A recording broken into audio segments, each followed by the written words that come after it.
Mad Max Brexit officials tell David Davis Britain could run out of fuel, food and medicine in 2 weeks of no-deal apocalypse. A no-deal Brexit could lead to fuel, food and medicine shortages within 2 weeks of us leaving the EU, according to documents reportedly drawn up by government officials. The doomsday scenario was produced by civil servants for Brexit Secretary David Davis, according to the Sunday Times. They're understood to have imagined 3 scenarios for what could happen if Britain crashes out of the EU without a deal: a mild one, a severe one, and one branded Armageddon. Even the moderate case, they say, would see the port of Dover collapse on day 1. The Times quote a source as saying, "In the second scenario, not even the worst, the port of Dover will collapse on day 1.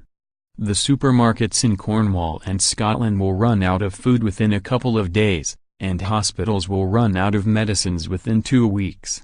The documents are thought to be so explosive they have only been shared with a handful of ministers, and have been locked in a safe.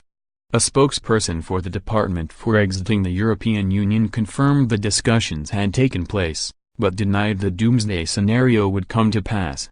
They told the Times, "A significant amount of work and decision-making has gone into our no-deal plans, especially where it relates to ports, and we know that none of this would come to pass."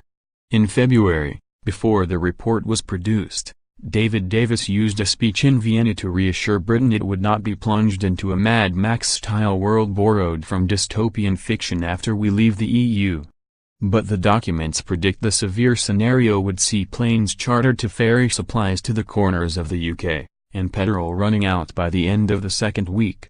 Brexiteer Tory Ian Doonan-Smith accused the civil service of reigniting Project Fear by setting out the dystopian nightmare. He said, "They should be planning for what happens if there is no deal, not scaring the pants off each other.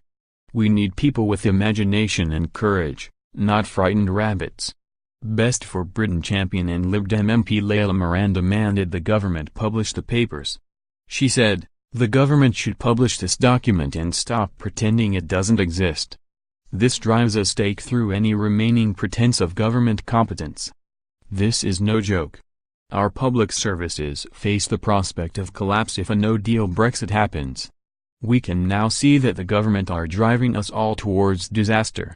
What is worse is that they know it too. It is utterly reckless that they continue to make these decisions having read these reports, with the damning consequences laid out to them in black and white. No deal could bring Britain to a grinding halt and threaten the well-being of our country. That's why the people should be given the final say on the Brexit deal, with the option to stay and lead within the EU.